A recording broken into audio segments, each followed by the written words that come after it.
ladies and gentlemen, and welcome to this extremely interesting conversation about unraveling the DNA of India's future urban cities. I want to do, for the benefit of our television audience, a quick introduction of the gentleman on stage. Mr. Rajiv Talwar is the CEO of DLF Limited. Anshuman Magazine is the chairman, South India, Southeast Asia, CBRE. Anuj Puri, chairman and country head of JLL. Sanjay Gupta, Managing Director, PNB Housing Finance, and Sachin Salir is the Global Managing Director, Emerging Businesses at RICS. It's a brilliant time to have this conversation. We're talking so much about smart cities. We're talking so much about, housing for all, which by itself is such an ambitious and hopeful concept. But the people in this room and those on this panel specifically live in the real world.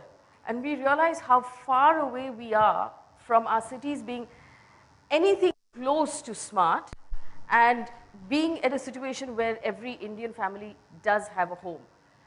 What I want to be able to achieve in this conversation is to be able to at least bring up the challenges which we can, in our conversations in industry, in our conversations with government, in our conversations with media, put forward as the main points of agenda for the government if it really intends to achieve these goals. Mr. Talwar, I'll start with you. My question to you is this: whether it is smart cities, whether it's housing for all, there needs to be a relationship of trust between government and industry, and industry and consumer, and industry and homeowner or final occupier of that home. That particularly at this point of time is shockingly low. Correct. Is that the point we have to fix first before we can talk about anything else? No, I don't think so. I think the trust should be there. I think the problem which has really arisen is that there is an overcapacity created, and in that overcapacity, rates have obviously moderated. I think not only in NCR, all over India, we've had an oversupply of residential space, which will take maybe 3 to 4 or even 7 to 8 quarters, which is about 2 years. Once that happens, again, and one can depend on bureaucracy for that, we can depend on policies. They seldom allow approvals so fast that there would be adequate amount of housing being created, which is the only way to keep prices moderate. So what you're saying is there is an oversupply, but there isn't a trust deficit. There is a trust deficit definitely between the media, the judiciary, the bureaucracy, and the developers, because each one of them in India, everyone derives power, including the media. From what? The consumer, the farmer, and the poor. All kinds of regulation and all kinds of power can be exercised in these three names. I think right now you're doing it in the name of the consumer. And therefore you say that there is a trust deficit. This is a 60-year history. If everyone has been provided housing, it's not only a state effort. I think the private sectors played a very major role. So why should there be a trust deficit? I think better than use the word trust deficit would be that can we all work together? There is a dream of the Prime Minister, housing for all. Let us give a boost to housing, to infrastructure, and to urbanization. I think that should be the common vision, not trust deficit or anything else. So my point was basically, if we look at regulation that's being written right now, if we look at the tone of the regulatory bill, correct, there's some sort of lack of trust. And I'll bounce this to Anuj. Anuj, my point is that obviously, given the cities that we're looking at, a home for every Indian, or the number of homes that need to be constructed, cannot absolutely be constructed by the government agencies alone. There has to be a partnership where the private sector comes together. And in order for that to happen, government and private sector need to be able to see eye to eye and sit across from the table. Which was my question. In order for that to happen, how do we bring these two agencies together at the table so we can actually start building?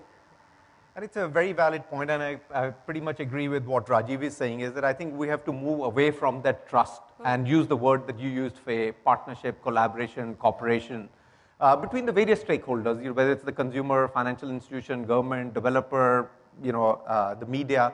I think we will really need to do a lot of effort to make the sector move. So my submission is that we will need to look at this a lot more carefully. Your points are very pertinent. It needs to be looked at it from everybody's angle. Otherwise, the government is going to continue to paint us as someone who is non-trustable as the industry, and all the constituents of that will be looked under the microscope, and then there will be severe regulations which may actually be counterproductive to the real estate sector. You know, there are two other portions of this market that have to take responsibility, and I'll take responsibility on behalf of consumers. Because in the world that Mr. Talwar was describing, where everybody thought that if they bought something, it would double, it would triple, customers went out and bought anything. Yeah. They signed terrible one-sided contracts where it was not 6%, it was 2%. Yeah. And in some cases, there was no compensation. Another thing was that they were buying like vegetable. At times, I used to be very worried for my customers. You know, they are sitting in Dubai, they are buying something in Bangalore or somewhere, and they just have a leaflet. And they will come to the banker, now you start funding it, I've already paid my 15% or my 20%. And nobody has gone and seen the location, nobody has done any due diligence. So everybody will have to be responsible. And we have learned a lesson. This is a long sort of a slowdown period that we have all, experiencing. Let us learn our lesson and regather, re-collaborate, reposition, and relaunch ourselves as an industry. I think that the customer is learning that lesson the hard way. The other area that needs to take responsibility for where we are today is local government and the speed or the lack of the speed with which permissions get handed out. At some point, neither the new regulation nor the larger central government or state governments are taking cognizance of what's happening on the ground in terms of permissions that get handed out, occupation certificates that get held at ransom for money that's demanded from developers. If we are to achieve any sort of goal, even halfway through building homes for every Indian, this is something that's going to need to be looked at immediately.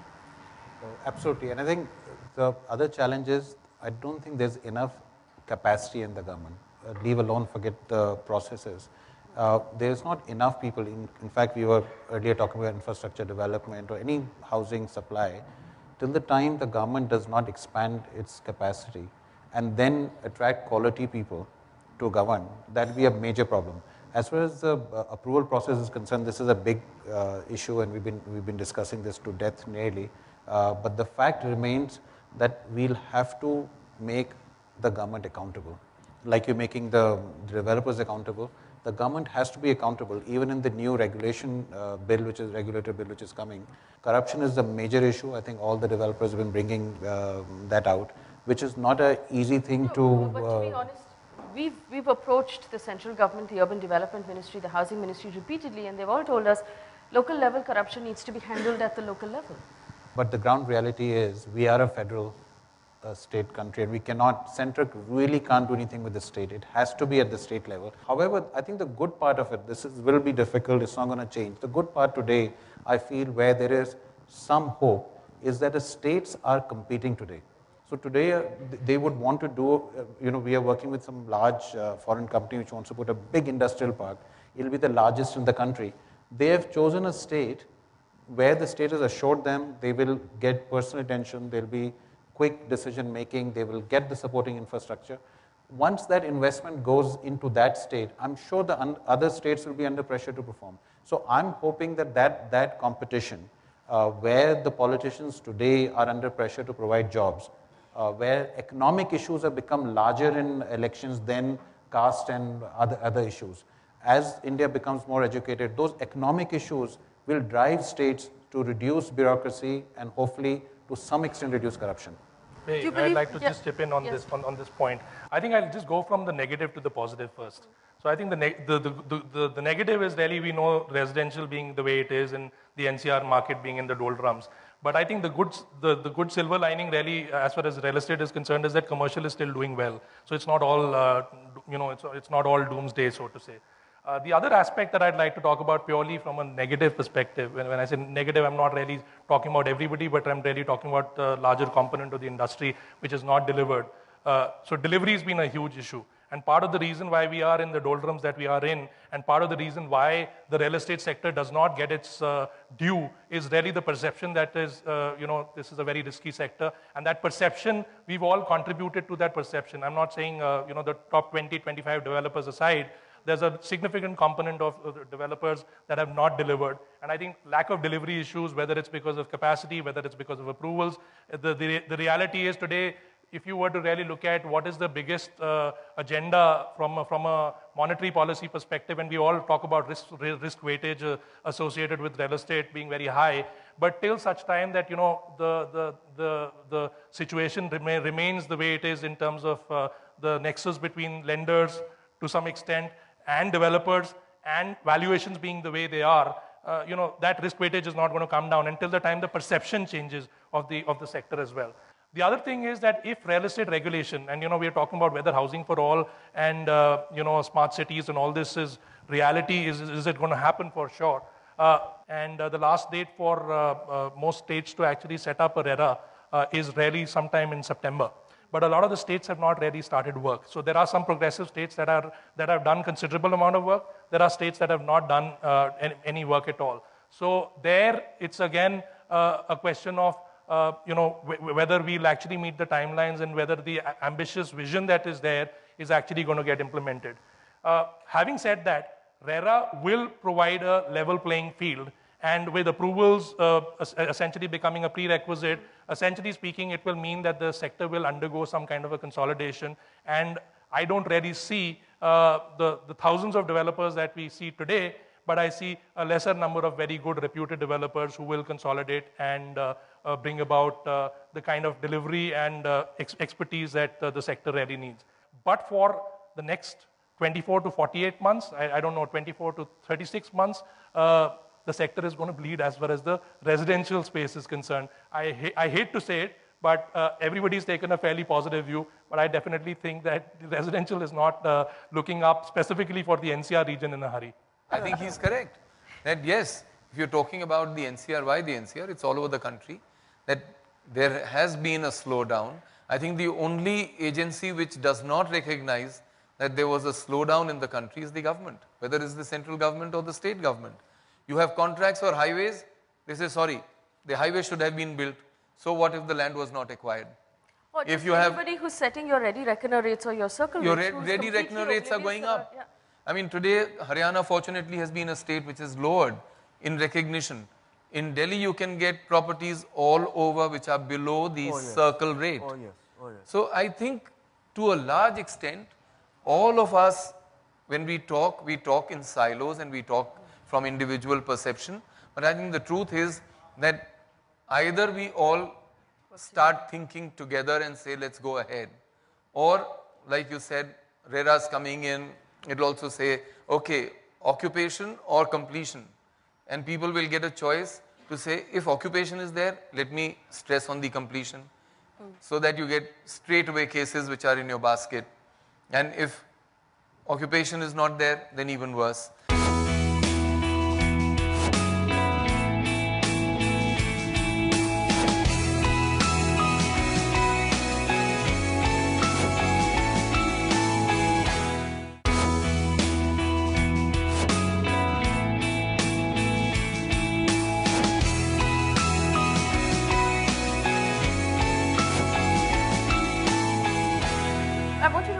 To what Anshuman said, because I believe that if we are going to do smart cities, whatever a smart city might finally look like, I don't think anybody's fully defined what a smart city is. Or if we are going to build those homes, there are two massive challenges before us. One is the money that is going to be needed in terms of investment.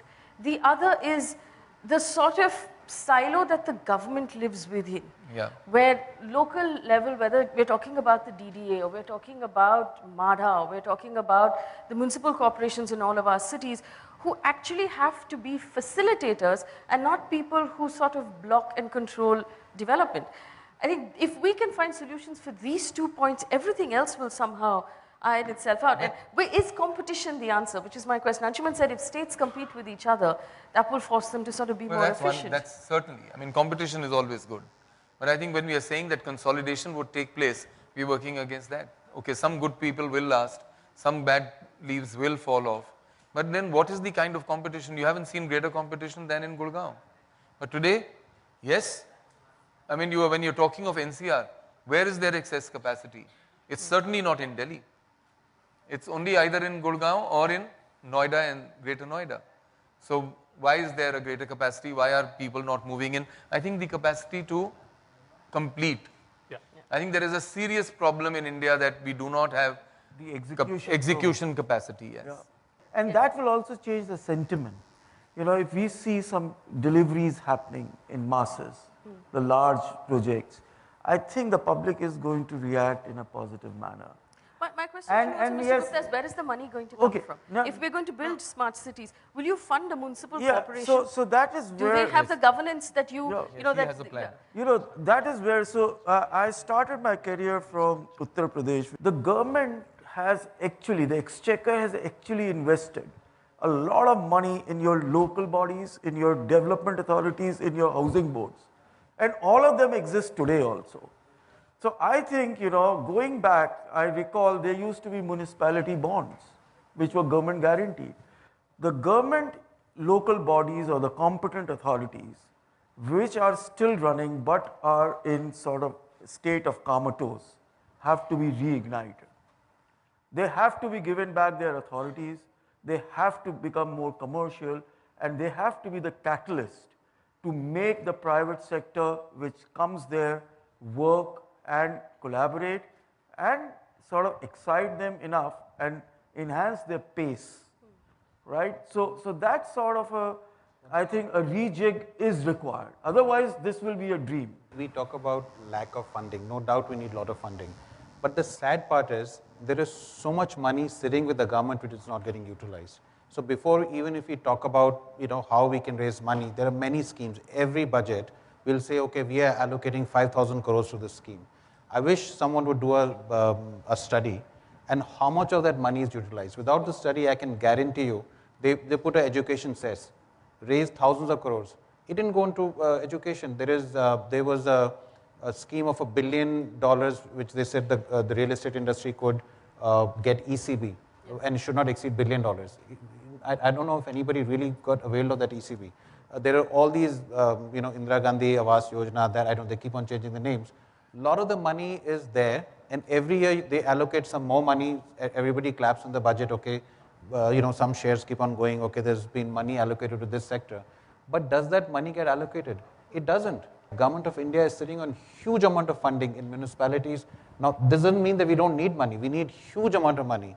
But even if what the corpus of funds, the municipalities and some of the state governments are sitting on under different schemes, gets utilized, that itself will be a big achievement. I wish that money which the government is sitting on in different pockets, different states, different municipalities, is a massive amount of money. That leads us to a very important question, and you know, I want both of you all to answer it. Anish, you wanted to come in. The fact that we are not looking at cleaning up the government. How do municipal corporations maintain their accounts? Do they actually should they make those accounts public? Are they using all of the money? We know that Bangalore, for example, did not qualify for the first round of the Smart City Challenge because its municipalities' books were a mess, and they weren't able to actually tell the board whether they were making any money or they were losing money. Didn't even have that information. So using the money is one thing, but actually finding it and keeping track of it, because where is it leaking through the systems of the government? None of us know. So Faye, I go a little bit more fundamental. I am saying is, whilst it is very nice, Faye, to go and say is, consumer was perhaps not educated because he was a speculator or a short-term investor. Government's not perhaps doing its justice, but there is something that's going in the back of their mind, Faye, that they are saying is this sector is not right. I mean, we're reluctant to give this sector the money. And that is where I feel is that the sector yet has to go through its consolidation phase. I mean, Rajiv will raise money at 9%, 8%, and there will be more and more that Sanjay would want to pump in the money. But that's not what the solution is. The solution is that cleansing, Sanjay, has to happen, because I realized that it is no point discussing in rooms like this way. It was when there were other sectors which were competing with real estate, and then you discovered that the consumer was a lot more enamored to move to the other sector, and that's when my mind opened up. The judiciary, why is it going hammer and tongue against real estate? This is what they're seeing, the consumers say.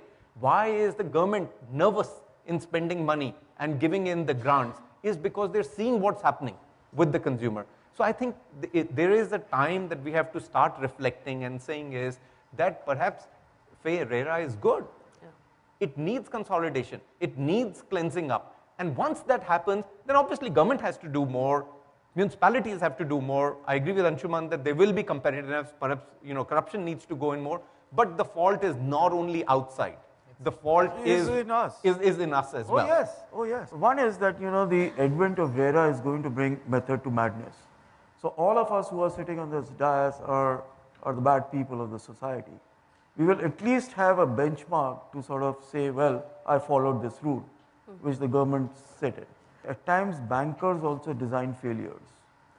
So this entire real estate funding has to have a longer door-to-door term. And the credit flow in this sector has to happen from long-term bonds. What is happening is that, the long-term or the credit market or the debt market in the country is shallow and narrow.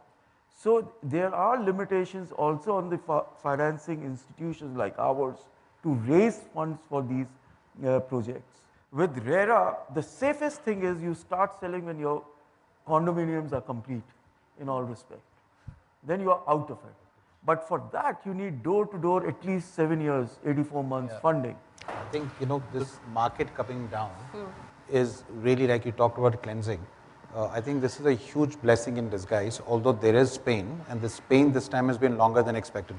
The big part is, like, in India, if you look at the Western markets, when the markets decline, the pain would be for years. We have not seen long-term deep pain, except now, this time. Yes. And I think this will be really great for the Indian real estate market in the short term. I know developers, everybody in the real estate market right now are suffering. But the fact remains that in the long term, this will be fantastic for the country. Reason being, because of this downturn, consumers are getting a better deal. One-sided contracts have become what you call balanced contracts. There's a big wake-up call as far as the consumer is concerned. And more importantly, regulation is coming in place. Although, as far as the RERA bill is concerned, I feel it needs to be balanced. Yes. It should not be a deterrent for development, which I feel it is right now, so that it has to, I think they've just taken, consumers should be protected, but I think developers should be taken care of also. My feel is in the next 4 to 5 years, we'll be closer to a mature, modern real estate market than we would have been before. So I think this is very positive, and I feel for the next 4 or 5 years, it'll be an extremely exciting market. I think I'd like to make a couple of points. I'll just move away from the fact that we've been very developer-centric right now. I think we'll just move over. We've talked a little bit about regulation, but I'll move on to the fact that if you really look at the direction that the government has taken with the Smart Cities mission, they're very clear about the fact that the municipal corporations haven't kept pace with the needs of the changing times. So essentially speaking, the governance structure that they're talking about is really a SPV-based, very corporatized kind of a structure, where essentially speaking there is an accountability of a CEO with very clear metrics, which are definitely going to be aligned and assigned to the performance of the city. And there are actually project management teams actually being deputed to actually make sure that those milestones are being completed. So in a way, we've talked about the fact that the municipal corporations or the urban local bodies haven't really performed, but the fact is that the direction seems to be a right direction, at least in terms of the way it is moving. I think two things that concern me still about the Smart Cities mission and really the Housing for All larger agenda is the fact that if you look at the 31 cities that have actually been selected as of now, of the 31 cities, if you look at the allocation of funds that have currently been deployed or are actually envisaged to go in, about 34% of it is going to go into built environment, which is more real estate centric. About 22% is going to go into transportation. About 17% is going to go into water and waste management. And about 6% is going to go into energy.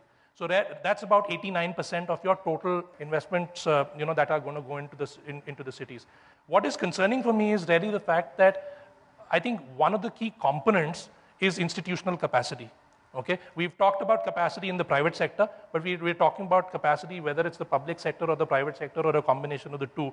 I don't think that is still yet addressed in the remaining 11%. The remaining 11% funds are allocated right now. About 7% is going to go into technology, and another 4 or 5% is going to go into e-governance. So if you really see, technology itself really is technically speaking, we are talking about smart cities, but we are really talking about smart upgradation, more retrofit or redevelopment of an existing. Have more resources going to technology. Absolutely, more funds for technology. And most importantly, what is conspicuous by their absence is the fact that in JNNURM, we used to have a lot of unspent funds on capacity building, but there is absolutely no funds which have been allocated for institutional capacity building, which I think is absolutely critical and fundamental to any hopes that we will have of basically doing housing for all or building these smart cities.